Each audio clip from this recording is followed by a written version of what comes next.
for you and me.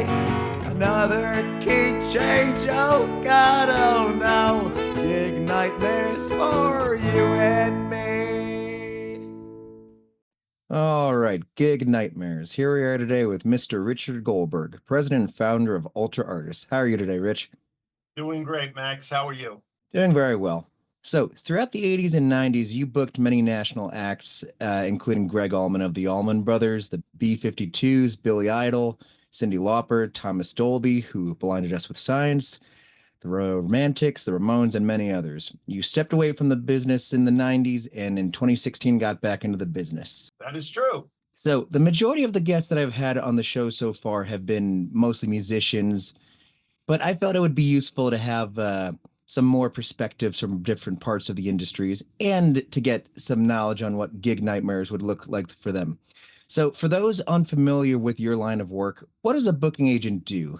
Well, what we do is pound the pavement to keep bands working.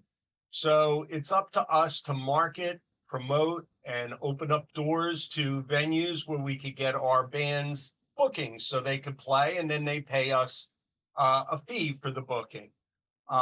Then when we get a booking, we provide that buyer with marketing material, and sometimes we get even more involved with marketing because we have a designer on staff here and try to help make each gig as successful as it can be. All right. So, just having seen you at plenty of our gigs with the 80s Revolution and having enough conversations, I've gotten to hear some of your gig nightmare stories from over the decades. So, what's like some of the common ones that you run into as a booking agent? Well, gig nightmares. Gig nightmares is almost any call from a buyer day of show. That's the nightmare because generally they're not calling you at 6 or 7 o'clock with good news. So if my phone rings and I see a buyer on at 6 or 7 o'clock, I will cringe before answering it, but always grab it. I think the biggest nightmare is a band or members of a band not getting to a gig in time. So there have been times that a band, for whatever reason, had the wrong date in the book. And fortunately, it's rare, but it happens that an owner calls, "Where's the band?" And I think that's one of the biggest nightmares you face. The other nightmare would be if half the band's there and the truck broke down or the band broke down or they couldn't get there. Some band members, which is just as good as not showing at all because the date can't take place. Those are probably the worst case scenario for both an agent and a band because it costs the band a room, it costs a band reputation, and it's same for its agent. So I did write down some of the stories that you've told me before, and obviously, it's up to you whether you want to like actually talk about them or not. But one of the ones that stuck with me was one of those instances where like I think a gig was going to be happening, but you ended up in order to make it happen, you had to bail a guitar player out of jail. Yes, there was, and you know what? I'd rather not name specific people in this just because, again, we're talking decades ago. Sure. But yeah, there was a call I got at this. This wasn't actually before a gig. This was at 2 a.m. I received a call as an agent for an act and saying our guitar player was arrested in New York at 3:30. He's going before a judge 3:30 a.m. in Huh. Chinatown. And I went in and I bailed him out. And it wasn't pretty. And fortunately, that's a very rare occurrence that the agent is called to bail out a member of the band. But I happened to be that band's manager at the time. So I took the responsibility to do that. There were other stories of being at a gig and following two vans with the band's equipment home, having a deer jump out in front of one of the vans. They hit the deer jumped away and jumped right in front of my car. Boom. Hit it. Ah, So that deer took two cars out on the way back from a gig. When you're in this business long enough, so many things end up happening to you along the way I've walked into dressing rooms of national artists to have them shooting heroin back in the 80s and not take the syringe out of their arm and sign publicity photos with the other hand while that they're taped up and have a syringe sticking out. Crazy stuff back then. But it was a very different time. Back in the 80s, agents had to travel with bodyguards, believe it or not. It was a dangerous business back then. There were bands that, stories not of mine, but a band would leave an agency, go to another one, and the former agent burnt their truck and equipment down. It was crazy times back then. There's a lot of those types of stories. Fortunately, that business today is nothing like it was back then. Fortunately. But it's interesting that you mentioned that about what would happen with some bands leaving agencies. Brian was telling me at rehearsal about a band, and I actually saw a post online about it. A band called Molly Crib. Apparently, there was like some sort of experience that happened at a place called the Body Shop, where when they tried to leave the booking agent, well, they all got beat up afterwards. And I know that story.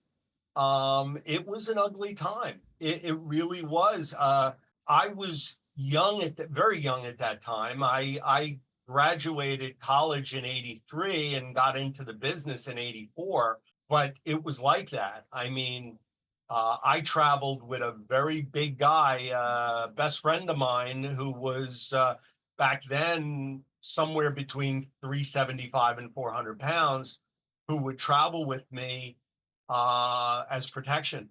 Because when bands were with you and bands left other agencies, uh, unfortunately, back then, sometimes things happen. Wasn't often, but it didn't have to be.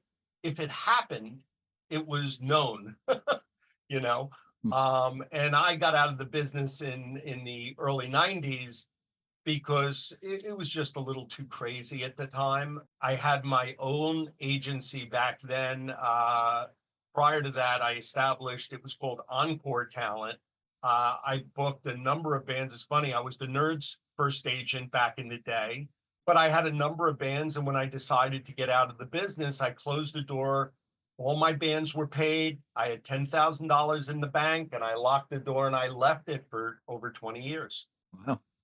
On the topic of having a bodyguard, I remember you told me some story about getting sucker punched by a bouncer at a gig. Yeah, it was, this is like a tell-all, Max. That's the This idea. is this is going to be in my memoirs. But it was fun. It's not funny, but I could look back at this, and there was a club in Patterson called the Lions Club. And there weren't as many tributes back then as there are today, but there was one tribute I booked, a Stones tribute called Sticky Fingers. And I had them in there, and I was with my bodyguard. We went in there, and he was like two steps ahead of me, and somebody said, "Hey, Rich." I turned around. It was a very big bouncer, and I got sucker punched. And you know, just a huge guy. And I went down because it was just like turn your head and boom. Luckily, my guy turned around, grabbed him, threw him, called the police.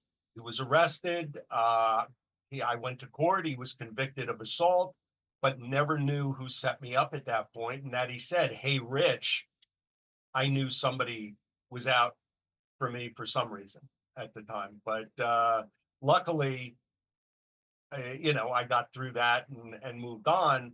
But there were crazy things that happened back in those days. There's a lot of bands from then have a lot of stories, those that are still around. Sure. I mean, I interviewed Brian, and that episode's going to be coming out, I think, maybe 2 weeks from now. We're recording this in March. I have no idea when this episode's coming out. But yeah, he had some pretty decent stories also. I mean, obviously, the story of how he got into the Flossie band is just something I've never heard about, basically being, cherry picked out of one band, being forcibly moved into another. But I'd never heard anything like that before. It's It's a just crazy different time, stuff. Max. Business was not done the same way. Nothing was done the same way. Back in the early 80s and the late 70s, bands drew thousands of people. It was crazy what a cover band can draw. And you had clubs like Mothers that would have three big bands in on the same night and 1,000 people online outside. And the popular bands, and I represented quite a few of them back then, would make 3,000, 4,000 a night in the 80s. And back then, if you figure out today, that's like a cover band making $5,000, $6,000. The money Wow. was there because the people were there. And just like, we talk about a lot, that it's all about butts in the seats. Well, with the clubs, it's about those bands that put a line around the building, lines down at the Stone Pony when Cats was there, or bands like Bystander and The Watch and others back in that day that were your big party cover bands. They weren't tributes, and would do an incredible amount of people and make a lot of money. This is something I've asked a bunch of people just, who lived it, who had experienced it. But what do you think would be the biggest thing that led to the decline of live music in the sense, you know, where it was such a huge thing in the 80s and then kind of from the 90s onward just changed a lot? The thing I usually hear is like the drinking age changing. Well, the drinking age definitely changed it, but I think even more than that, it was the amount of police DUI checkpoints that popped up everywhere down the block from clubs. They were everywhere. And there was a point in time where you'd have, yes, the drinking age, when it went from 18 to 21, you lost 3 years worth of people. All those kids that were going out and going to these clubs couldn't anymore. But then all the roadblocks and things had to do with it. I think there were a number of reasons. Of course, the drinking age was a major one, but I think there were a number of reasons things slowly fell off because it was just crazy time back then. The amount of people, the packed clubs, great bands. Uh, you don't. The problem is there's not nearly as many great bands today because there's not a club infrastructure to support them. That's what's changed dramatically. Back then, there were huge clubs everywhere. Like in North Jersey, there were 7, 8 major rock clubs, dance clubs, whatever you want to call them. And now they're not there anymore. So now you have restaurants that put a band in, but it's not like having a rock club. It's not like having clubs with stages with big bands with 1,000 people on the weekend. You don't have that. And it's harder for bands today, those that want to, let's say, be full-time professional musicians, to have the amount of work. Back then, you'd have, let's use Brian's band, for example, the Flossie. Now, we could spend the next 3 hours talking about Brian, but let's take the Flossie band. Well, they were working one club every single Monday, and another club every single Tuesday, and another club every single Wednesday, where bands were working 5 nights a week, 6 nights a week, making big money and having in 30 days working 20 plus days in 30, 25 days out of 30. It's very rare now. Now it's more of a weekend business. You rarely see a steady night for a band because the bands can't support it. It's the chicken or the egg. We could use 80s Revolution. Well, if 80s Revolution had a steady Thursday, but didn't have 150 loyal fans every single week to help support the Thursday, it wouldn't last on an off night. And that could be said for any band. Do you think there's also just sort of been a change with the different, I guess, generational perspectives on live music and going out to shows, going out to clubs? It has a lot to do, I think, with the economy. It has a lot to do with people having to do a lot more in less time than they do, that people don't have as much free time, that, getting young people, let's say in their 20s, having the disposable income to go out and spend money is not as prevalent today, where a lot of fans of bands are older because a lot of the bands are doing older music. You know, you go into almost any bar now, and most of the music is 70s. It's a lot of those 70s iconic acts like Van Halen or any of the 80s or the 70s or other things. It's an older audience. The young clubs are more DJ driven now, not as much band driven. It's cyclical, it changes. There was a time a few years ago that horn bands were very hot, and Atlantic City was all horn bands. Then Atlantic City shifted, and horn bands were not the flavor of the day. Okay. So we do see those kind of shifts go on, which makes it a lot more difficult that if you have a full schedule and the whole genre world shifts, you're not a hot unit anymore. And as agents, we got to try to read into that and guide our acts to be with the times, or else they're willing to work less and look for acts that fit what the buyers want. It all comes down to the buyers. The best agent in the world can't put a band in a place where the buyer doesn't want that kind of band. So, we have to be very agile and have a good roster of variety so a buyer can find what they want, and it's got to be out there. There are some things that are not prevalent much in this market that I look to create. A good example is when I put the Yacht Rock Act out there. Yacht rock has become a genre, and it's become big, and people listen to Sirius XM radio. So Yacht Rock Gold Experience has, for me, over the last year, taken off because it's become the flavor of the time. And so that act is playing tomorrow at the State Theater in New Brunswick. We're going to end up with about 1,400 tickets sold because people are looking to see that. Those genres ebb and flow. I don't know what the next one is, but I try to keep myself on the pulse of the business to identify that before others do. And you got to be first or quick to market to be able to put something out there before there's three of that kind of act out there. And from acts you played in, you're competing with others that do a similar type of either show or type of music. And Northeast is a very competitive market. So you got to try to be unique.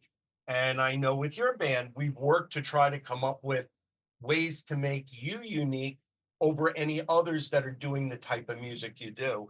And it's been successful. It's been successful for you. And I think part of it is because you're in a band that rehearses every week.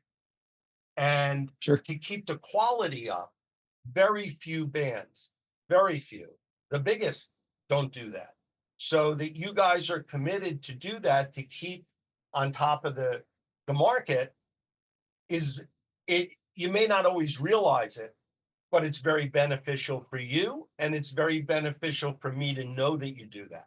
So I guess there was just a bunch of different topics there. What I want to analyze, obviously, it's very important to have to be able to find whatever niche it is that you're working with, whether it's something like yacht rock or something I see a lot of times listed places, having emo night or something where you're just playing all the 2000s pop punk sort of stuff. And one I'm seeing cropping up a little bit more over the past couple months is called Divorce Dad Rock, where it's like 3 Days Grace and Creed and a bunch of bands like that. So I guess a question I'm then thinking, just seeing more and more of these things popping up, just kind of like made up genre names. Where is the fine line between niche and gimmick? It's hard to say. It's hard to say. I think what helped yacht rock was having a huge Sirius XM station that was number one or number two, showing that people wanted it. It was quantified. Niche is putting something together, and it may be successful in this venue, but the other venue will say, I'm not trying that. There has to be, again, it comes down to bodies. You could get almost anywhere once, but if you don't crush it, you're not back, and it falls flat. So, you got to find a niche of whatever that music is where people are willing to pay to see it. The other thing that is tough is there's theaters, which you played, and there's clubs that you played. Two different animals. Because a club, you still got to get enough bodies in the room at the 10 or $15 for a buyer to want to bring you back at any club. You need to show that whatever your niche or genre that you're doing attracts. A lot harder in theaters. They're charging $40, $45 to see you. So you have to be a draw, or else you're kind of one and done. So it's really more of an experiment every time you try to put a new kind of mix or genre out there. There's no sure thing. There's no guarantee. Everything's an experiment when it's not the norm.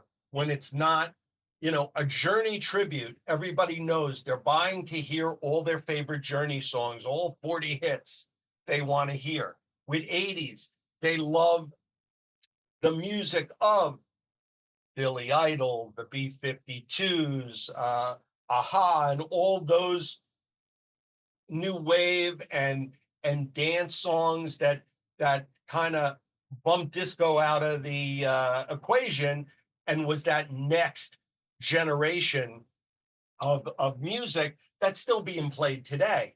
So you play enough broad variety of hits that even if they don't like the music of Aha, well, they like Billy Idol and they like the others that you do, where you're giving enough popular music to draw people in, and that's why you could do well with your costumes and your multimedia and other things that you put together to give people an experience to say, hey, I want to go see that again because what a great show for the money. That's what you want people leaving thinking. And sometimes the experiments just flop. Could be the best band in the world. It really doesn't matter if they're not playing something people want to hear. So just knowing that, well, the majority of the acts that you've named, like I mean, at least with 80s Revolution and Yacht Rock Cold, those have been pretty successful. Obviously, like there's been growth getting into more theaters with stuff like that. But you mentioned that there have been flops. I'm curious if there's anything from there you'd be interested in mentioning. I've tried a lot of different kind of acts. I'm always looking for something different and unique, and I'm always working on acts that I think would hit hit the right button to attract an audience. But it really is an experiment. It's always an experiment. People's tastes change, and some audiences age out. They do. I mean, I honestly tell people 80s is oldies now. 80s is oldies. I'm 63 years old. I graduated college in 83. I grew up in that era. I'm in my 60s now. Oldies is not doo-wop. Those people aren't around anymore. People may still like to listen to it from time to time, but it's not a group that grew up at that point. They're 90 years old. So as times move on, oldies kind of shifts. And as the difference with 80s is they're still playing it on the radio today. So you could still go see Journey. You could still go see Def Leppard. You could still go see a lot. And their younger people are getting to see these bands. So even though it was 40 something years ago that these songs came out, they're still relevant. You know, the Beatles. Well, you ask a lot of kids, they've heard of the Beatles, but the Beatles today is not nearly as relevant as they were 15, 20 years ago, as for tributes of the Beatles doing the big numbers out there. There's a few, but people are aging out. That as great as they were, cutting edge, they really were the rock icons forever. But as people age out, they don't remember the Beatles because there's younger people in their 30s and their 20s were not, unless their parents exposed them to it, they weren't exposed. So picking the genres that work, it's a guessing game. Sometimes it does, sometimes it doesn't. And I think another reason why I asked that is obviously me being a musician. We're coming from sorts of different perspectives where I'm looking at things in terms of, oh, this is an artistically creative thing. This is different. This is cool. But it's like if it's something that only a musician is going to appreciate, obviously it's not going to sell tickets. Like back in September, I went down to Nashville for a week just to see the scene down there and just a bunch of bands. And I remember being really, really impressed with this one sort of like jazz funk fusion sort of band that was just doing covers of just about every song, but then just going off on like these long tangents on them.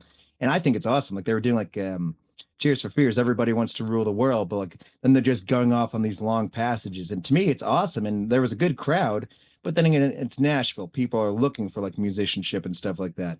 That same thing, you might not have the same sort of it's a much more of a niche sort of thing. You probably wouldn't be able to pack like 1,500 seat theater with that But unless it's like a huge sometimes name. somebody hits on an idea and it works. Now, I don't represent this group, but I remember something crossed my desk of a, a reggae band doing Grateful Dead.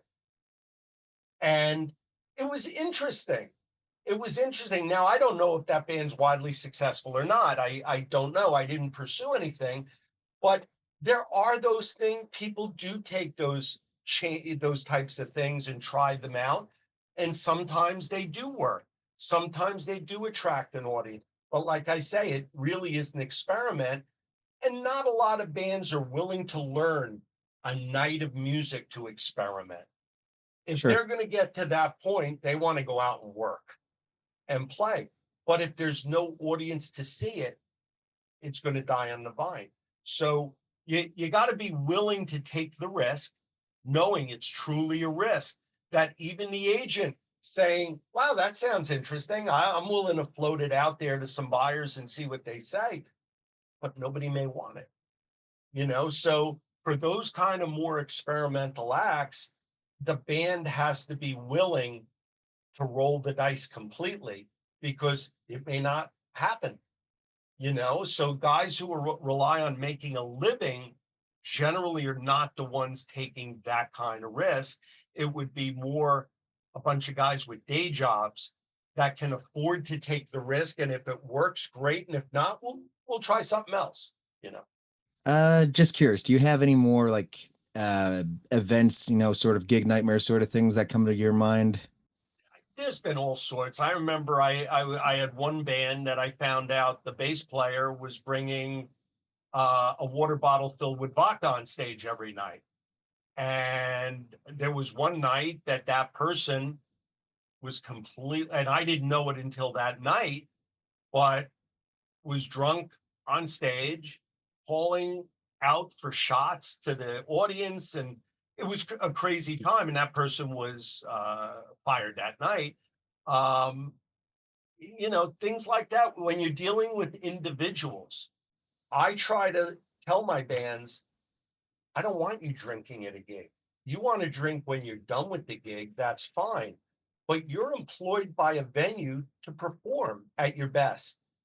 You're not there to party. You're not there. Hopefully, you have a good time playing your music, but it's a job and you have responsibility. You have responsibility to be the best for the audience that's paying to see you. In order to get them to come back, you got to wow them. And if you don't have if you're not sharp and playing as good as you can play, they'll know. And if I'm at a gig, of course I'll know. So I think the nightmares are generally caused by individuals. Sometimes there's communication errors. There's some mistakes I've made along the way with some bands too. Um, it happens, but as long as it's very, very few and far between, we get past it. But it really comes down to individuals taking responsibility, band members, not just treating it as, oh, I'm going to play tonight, treating it as understanding your role in helping to build your band. And even a side member, any side member, you don't know who's in the room. And whether there's 8 people there or 8,000 people there, you got to always be on, because one of those 8 people could be a buyer for something else. So the nightmares don't happen as much as they used to, but it does come down to responsibility. Yeah, so I was about to say, just knowing like the excess and decadence of the 80s and some of the big acts that I mentioned, knowing that enough of them have like the VH1 Behind the Music where it just talks about them eventually going to rehab. It's like, well, how did you deal with that sort of thing back in the day? Like, I mean, I'd hope it's not as crazy it was back then in No, terms it's of like and management. it's not. Drugs were a lot different back then. Back then there was a lot more coke and heroin and other things, and more today. It's at least what I see. Can't talk on what I don't. There's a lot of vaping going on, and pot is legal, and I'm sure there's a lot of that out there that people go to their cars, do what they want. But what I try to advise bands is, you want to be sharp, you want to be the best you can be, and you want to do whatever you want at the end of the gig. Do it. Just be your best on stage, because if you're not, we know. Sure. And then it hurts everyone. Hurts the Yep. club, hurts you, hurts the band, hurts the audience. Yeah. All right. Yeah, before we wrap things up, is there anything you want to be promoting? Most likely this will be coming out in April or May. Well, if it comes out in April, we do an event, Ultra Artists, the agency promotes something called Vet Fest. We raise money for homeless veterans, and your band is kind enough to be part of it every year. We have great bands that play at Vet Fest. This year it's May 4th. It's in Wayne at the David Wax Memorial Park. You could get more information at vetfestnj.com. We have tickets there. This year, besides 80s Revolution playing, we have Yacht Rock Gold Experience, we have Best of the Eagles, we have Frontiers, the Journey tribute. We have Southern Steel performing Classic Skinner live. It's going to be just a great day of music, 10 food trucks, bounce houses for the kids. And the goal there is to get more homeless vets off the street and back on their feet. So I appreciate you being part of that, Max. And the bands all play for free just to help raise money for homeless vets. Well, Rich, thank you for being a guest here on Gig Nightmares. It was awesome getting to hear some of your insights from the industry. Thank you for taking the time. I appreciate it. It was fun. Hopefully we could do it again, Max. Thank you. We hope you enjoyed this week's episode of Gig Nightmares. Gig Nightmares is an independently produced podcast made possible by the support of listeners like you. If you enjoyed this week's episode, we would appreciate if you left a rating and a review for us. Gig Nightmares.